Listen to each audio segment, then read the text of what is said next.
वैदिक जिले में पुलिस को बड़ी सफलता मिली है और पुलिस ने ऑपरेशन नंदी प्रहार के तहत कार्रवाई करते हुए 7 अंतर्राज्यीय गौ तस्करों को गिरफ्तार किया। पुलिस ने उनके कब्जे से एक पिकअप वाहन जब्त कर 7 गौवंश को भी मुक्त कराया। पुलिस ने तस्करों का पीछा कर उन्हें पकड़ा और ये कहानी किसी फिल्मी सीन से कम नहीं है।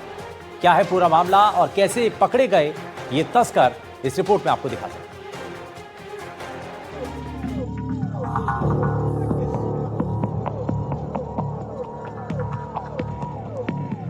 सड़क पर दौड़ती पिकअप गाड़ी और उसका पीछा करती पुलिस की टीम। ये वीडियो देखकर ऐसा लग रहा होगा कि किसी फिल्म की शूटिंग चल रही है, लेकिन नहीं, ये अपराधियों का पीछा करती पुलिस है। और इस पिकअप वाहन में गौ तस्कर गोवंशों को लेकर जा रहे थे। पुलिस ने 10 किलोमीटर तक इन तस्करों का पीछा किया और आखिरकार ये पुलिस के हत्थे चढ़ गए। पुलिस ने इन्हें रोकने की कोशिश की। ये तस्कर गाड़ी को और तेज भगाने लगे, जिससे गाड़ी का टायर फट गया। इसके बाद भी ये तस्कर रुके नहीं, बल्कि लोहे के रिम पर ही गाड़ी को भगाते रहे, जिससे रात के अंधेरे में सड़क पर चिंगारियां निकलती साफ देखी जा सकती हैं।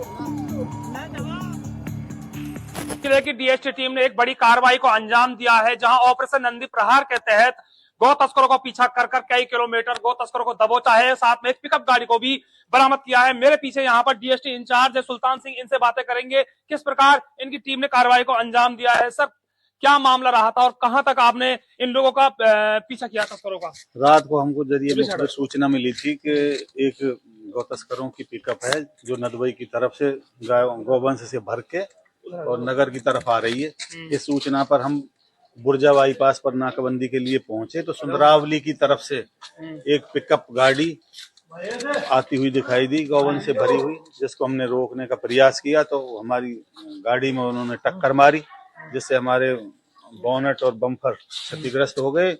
उसके बाद हमने जरिए वायरलेस नगर थाने की टीम को इन्फॉर्म किया।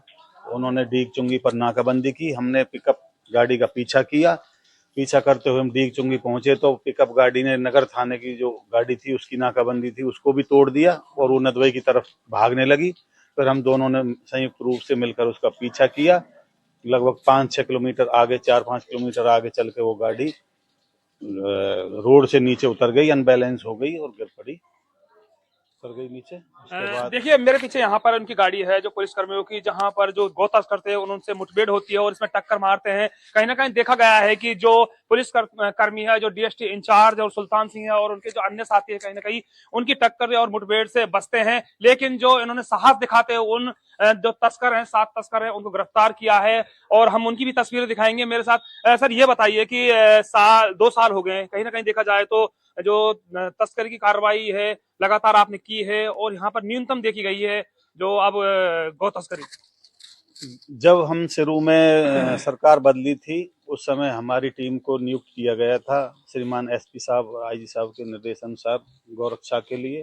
तभी से लगातार ये कार्रवाइयाँ जारी हैं। कई बार मुठभेड़ फायरिंग हो चुकी है, कई बार टक्कर भी मारी है हमारी गाड़ी में पूर्व में, और काफ़ी गौ तस्कर हमने पकड़े हैं और गौवंश भी बरामद किए हैं। और अब लगभग काफ़ी दिनों बाद ये गाड़ी आई है। हमारे इलाके में आते नहीं है आजकल ये। ये बताइए सर, उनकी तरफ से कोई फायरिंग वगैरह भी की गई थी क्या, या आपकी तरफ से कोई मुठभेड़ फायरिंग की गई है सर? ना, कोई फायरिंग नहीं हुई। उन्होंने भी फायरिंग नहीं की, हमने भी कोई फायरिंग नहीं की। हाँ, तो सर ये बताइए कहाँ के ये तस्कर हैं और इनका कितना बड़ा नेटवर्क है सर? ये हरियाणा के तस्कर हैं, उतावड़, अडबर, लिहिंगा के निवासी हैं। इनमें एक हमारा लोकल भी है, नगर का निवासी है। 7 गौ तस्कर हैं कुल और इनकी अंतरराज्यीय गौ तस्करों की इनकी टीम है। DST police incharge Sultan Singh ने बताया कि एसपी ओम प्रकाश मीणा के निर्देशन में ऑपरेशन नंदी प्रहार के तहत 7 तस्करों को पकड़ा गया है, जिनके पास से मौके से 7 गोवंशों को आजाद कराया गया और पिकअप गाड़ी को भी जब्त किया गया है। पकड़े गए सभी तस्कर हरियाणा के हैं। तस्करों की ये एक बड़ी गैंग है जो काफी सक्रिय रहकर काम करती है। इस गैंग में और भी कई लोग शामिल हैं। पुलिस इन तस्करों से पूछताछ कर रही है। इस पूरे नेटवर्क का पता लगाने की कोशिश की जा रही है। देखिए, मेरे साथ यहाँ पर इनकी टीम के कांस्टेबल भी है, हनीफ खान जी, उनसे बातें करने की कोशिश करेंगे। हनीफ खान जी, ये बताइए कि आपकी टीम बहुत छोटी है और तस्कर अधिक तादाद में है, 7 हैं और आप 4 के करीब है ड्राइवर समेत, क्या कहना चाहोगे? नहीं, नगर थाने की टीम हमारे साथ थी। हाँ। और दोनों हमारी टीम ने और नगर थाने की टीम ने मिलकर कार्रवाई करी है और अपने मतलब उस हिसाब से पकड़ा है। देखा गया है कि लगातार रात भर गश्तें करते हैं आप, और काफी सुनसान इलाका होता है, और जो इस क्षेत्र को माना जाता है कहीं ना कहीं गौ तस्करी, साइबर फ्रॉड और अन्य मामलों में ये काफी हाईलाइट है। इसको लेकर ये कुख्यात गो तस्कर हैं, उटावड़ गांव और लुहिंगा और अडबर के, एक हमारे नगर कस्बे का भी है। तो ये इनका ज्यादा सर लास्ट क्वेश्चन और आपसे करेंगे, यहाँ पर आइए थोड़ा सा ये बताइए सर, आगामी और क्या संदेश देना चाहोगे, और किस प्रकार आपकी यहाँ ड्यूटी रहती है? रात को 24 घंटे आप पेट्रोलिंग करते हैं, और यहाँ पर यूपी और हरियाणा बॉर्डर दोनों ही पास पड़ते हैं सर।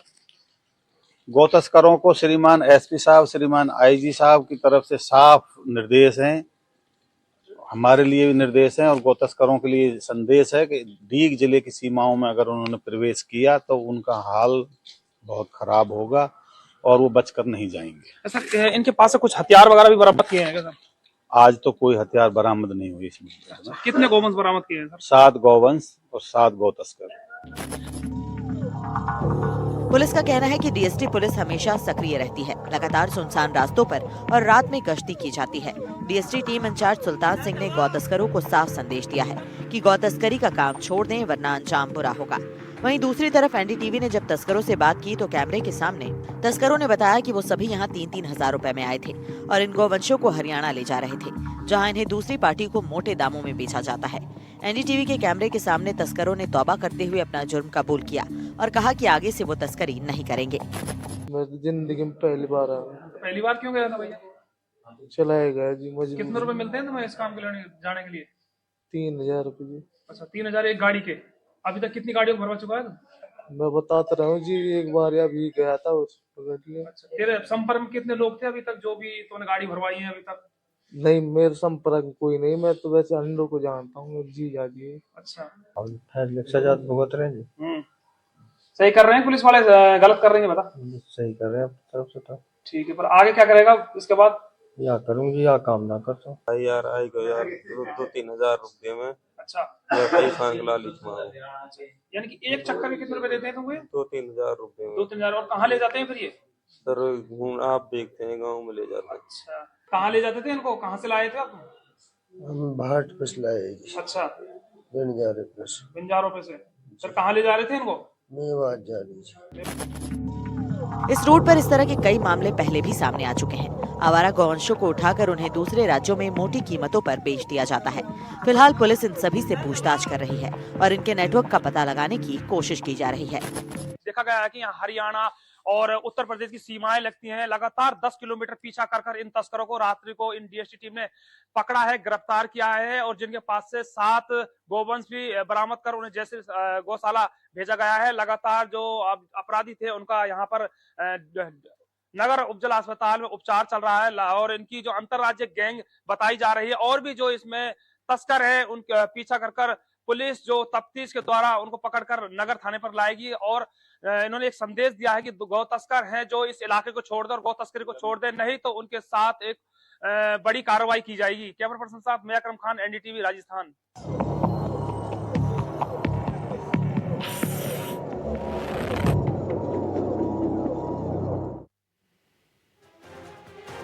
वहीं राजधानी जयपुर में हाईकोर्ट को 3 दिन से लगातार बम से उड़ाने की धमकी मिल रही है। वहीं हाईकोर्ट को बीते 1 महीने में 5 बार बम से उड़ाने की धमकी मिल चुकी है।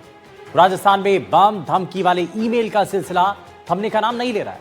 हाईकोर्ट से लेकर के कलेक्ट्रेट तक प्रशासनिक दफ्तर बार बार खाली कराने पड़ रहे हैं। कहीं जांच चल रही है, कहीं कामकाज रुक रहा है, और हर धमकी के बाद वही नया नतीजा सामने आ रहा है। सर्च तो होती है लेकिन कोई विस्फोटक नहीं मिलता। सवाल यह कि आखिर कौन है जो लगातार पूरे सिस्टम को चुनौती दे रहा है।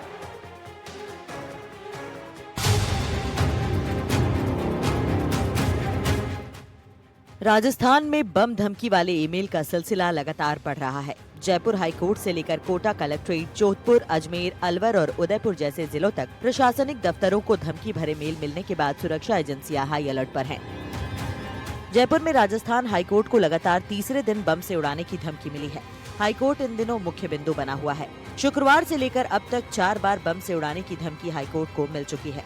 बीते 1 महीने में 5 बार ये धमकी मिली है। बार बार धमकी मिलने के बावजूद भी पुलिस ने अभी तक धमकी भेजने वाले आरोपी को गिरफ्तार नहीं किया है। सुरक्षा एजेंसियां और साइबर टीमें लगातार उस व्यक्ति की तलाश में जुटी हैं जो बार बार हाईकोर्ट को दहलाने की कोशिश और साजिश कर रहा है। अभिषेक 3 मेल आया है, उस मेल को वापस हम प्राप्त करके इन्वेस्टिगेट कर रहे हैं और जो प्रोटोकॉल है उसका वो हमने कम्प्लीटली पूरा करवाया। इस प्रकार से कोई जो थ्रेट दी है उसके अकॉर्डिंग इस प्रकार का कुछ संदिग्ध वस्तु नहीं पाई गई है।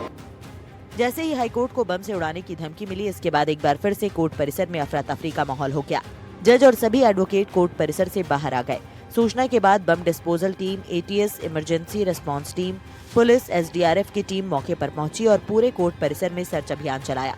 सर्च अभियान में जब किसी तरह की कोई संदिग्ध वस्तु नहीं मिली, तब जाकर एजेंसियों ने राहत की सांस ली। पुलिस का कहना है कि बार बार जो धमकी आ रही है उसका कंटेंट एक जैसा लग रहा है, यानी कि इन सभी धमकियों के पीछे एक ही व्यक्ति शामिल हो सकता है। हालांकि उसके मंसूबे क्या हैं, वो ऐसा क्यों कर रहा है, ये सब उसकी गिरफ्तारी और पूछताछ के बाद ही पता चल पाएगा। लेकिन माना जा रहा है कि ये किसी शरारती तत्व की साजिश हो सकती है या फिर कोई व्यक्ति है जो जांच एजेंसी का समय व्यर्थ कर रहा है और बार बार पुलिस को चैलेंज कर रहा है। आपको बता दें कि हाईकोर्ट को पहली बार 31 अक्टूबर को धमकी का मेल मिला था। इसके बाद 5 दिसंबर और 8 दिसंबर को भी इसी तरह ईमेल के माध्यम से धमकियां दी गई थी, जिसके बाद बार बार परिसर खाली कराना पड़ा। सुरक्षा एजेंसियों के मुताबिक फर्जी ईमेल भेजने वाले की पहचान के लिए साइबर सेल को जांच सौंपी गई है। प्रशासनिक स्तर पर सुरक्षा व्यवस्था मजबूत करने, प्रवेश निरीक्षण बढ़ाने और निगरानी प्रणाली को आधुनिक बनाने पर विचार किया जा रहा है।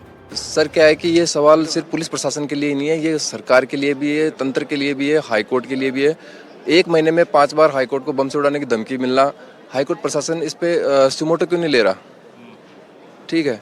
दूसरा, पुलिस प्रशासन, पुलिस आती है 4 कुत्ते लेके घूम जाती है, यहाँ पे कोई कुछ नहीं है। यहाँ पे साइबर जो टीम है वो मतलब इतनी एक्टिव क्यों नहीं है? सिक्योरिटी एजेंसियों को हवाले करके जहाँ से भी धमकी आ रही है उसको ट्रेस आउट करके जो कल्प्रिट है उसको पकड़ना चाहिए। और ये रोजाना अगर कोर्ट बंद करके हम बैठ जाएंगे तो कैसे चलेगा? सारा सिस्टम हेल्डअप हो रहा है। आज कोर्ट की स्थिति है, कल दूसरे डिपार्टमेंट की स्थिति होगी, कल परसों देश की स्थिति हो जाएगी। कब तक सहन करेंगे इस चीज को? फिलहाल अधिवक्ताओं ने हाईकोर्ट परिसर में सुरक्षा की मांग उठाई है। उधर पुलिस आईपी एड्रेस के माध्यम से आरोपी तक पहुंचने की कोशिश में जुटी हुई है। आरोपी बेहद शातिर है और वो वीपीएन नेटवर्क का इस्तेमाल कर रहा है। पुलिस ने दावा किया है कि जल्द ही जयपुर के दुश्मन को गिरफ्तार कर लिया जाएगा।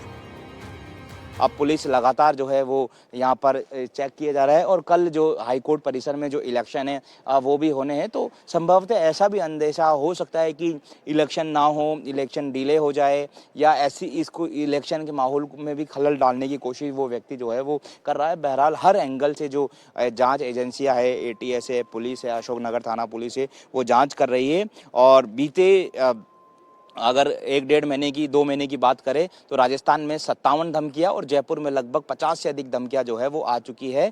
लेकिन कौन वो व्यक्ति है जो जयपुर में माहौल बिगाड़ने की कोशिश कर रहा है, अब उसकी तलाश जारी है। सहयोगी निर्मल के साथ दीपक चावला, एनडीटीवी जयपुर। वहीं जयपुर में समलैंगिक रिश्ता बनाकर धोखाधड़ी करने का मामला सामने आया।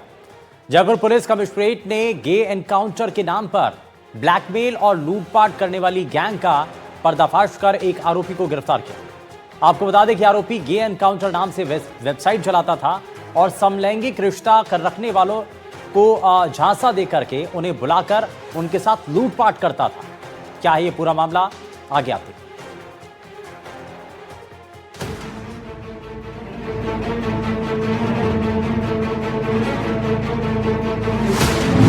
राजधानी जयपुर पुलिस कमिश्नरेट ने गे एनकाउंटर के नाम पर ब्लैकमेल और लूटपाट करने वाले गैंग का पर्दाफाश किया है। इसके साथ ही एक आरोपी को गिरफ्तार किया गया है। पुलिस गिरफ्त में आया ये आरोपी विशाल सिंह है। Special commissioner operations Jaipur Rahul Prakash ने बताया कि पुलिस को खोरा बीसल इलाके में एक युवक विशाल सिंह के पास अवैध हथियार होने की सूचना मिली थी। सूचना मिलने पर पहुंची पुलिस ने आरोपी से पूछताछ की तो मामला एक्सटॉर्शन का निकला। पुलिस ने आरोपी विशाल सिंह से अवैध पिस्टल, जिंदा कारतूस और चोरी की गई मोटरसाइकिल भी बरामद की। प्रारंभिक जांच में सामने आया कि आरोपी विशाल एक गैंग से जुड़ा हुआ है। ये गैंग गे एनकाउंटर के नाम पर लोगों को ब्लैकमेल कर लूटपाट करने का काम करती है। ये gang online gay dating app के जरिए लोगों से संपर्क करती है।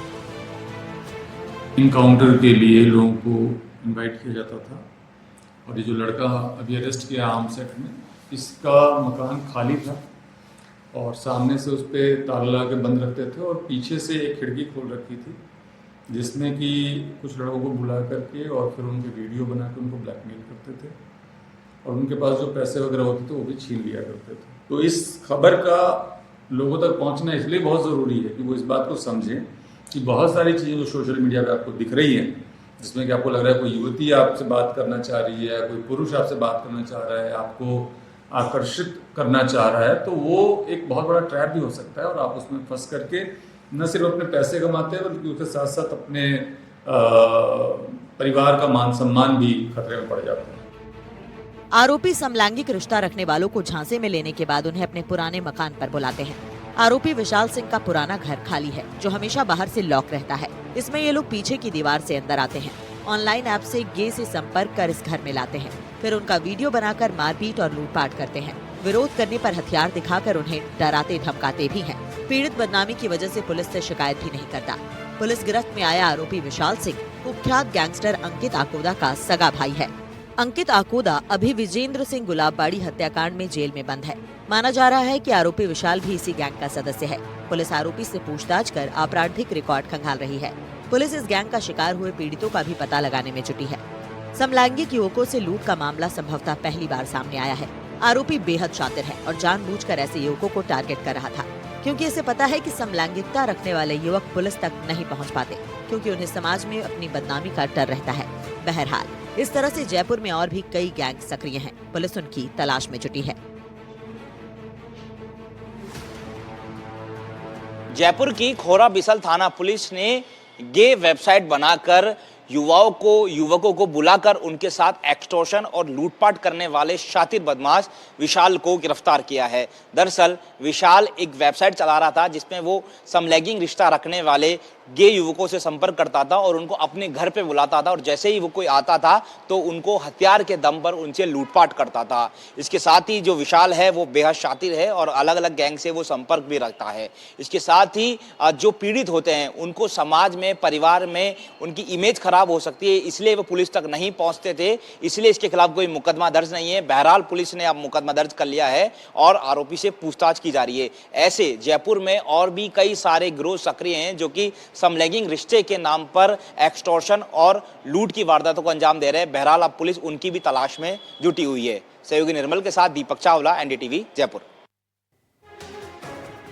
तो देखा आपने कैसे ये ऑनलाइन तरीके से धोखाधड़ी का पूरा माया जाल तय किया और कैसे ये आम लोगों को इसमें फंसाया करते थे, और जब लोग इसके चंगुल में आ जाते थे तो उनके साथ धोखाधड़ी होती थी और वो लोग डर के कारण, समाज के डर के कारण पुलिस में शिकायत नहीं किया करते थे।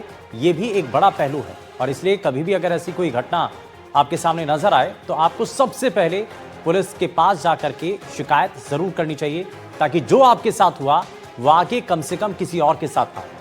लेकिन अब आपको जरा उदयपुर लिए चलते हैं। उदयपुर के सलूम्बर में दोहरे हत्याकांड के मामले का पुलिस ने खुलासा किया। एक वृद्ध महिला और उसके नाती की हत्या के मामले में पुलिस ने महिला के दामाद को गिरफ्तार किया। आरोपी गंगाराम की पत्नी बीते 1 महीने से मायके में थी और सास उसे उसके ससुराल नहीं भेज रही थी, जिस वजह से गंगाराम बेहद नाराज था और इसी आक्रोश में उसने अपनी सास और मासूम बच्चे की हत्या कर दी। इसके आगे की कहानी क्या है और इसके पीछे क्या और दूसरे कारण थे, जरा इस रिपोर्ट में आपको दिखाते हैं।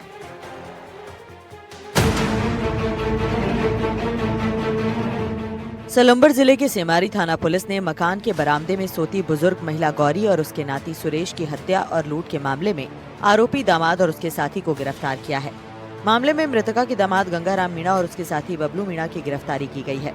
इन लोगों ने वहशियत की सारी हदें पार करते हुए पहले तो वृद्धा के पैर काटे और 5 साल के बच्चे के शरीर पर वार कर उन दोनों की हत्या कर दी।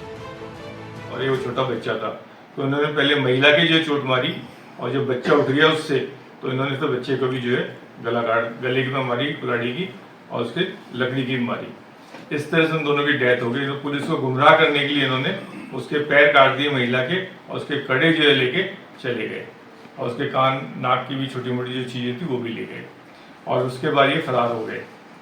पुलिस ने जो मनोवैज्ञानिक तरीके से हमारा जो साइबर के हिसाब से हमने सारी जानकारी जुटाई और हमने आज इसको जो है जंगलों से जो है गिरफ्तार कर लिया है और इन दोनों लोगों को गिरफ्तार कर लिया है और इन्होंने अपने जुर्म को जो है कबूल भी कर लिया है। सलूम्बर जिले के सेमारी थाना क्षेत्र के घोड़ासर गांव में 5 दिसंबर की रात को 65 वर्षीय वृद्धा और 5 साल के बच्चे की नृशंस हत्या कर दी गई।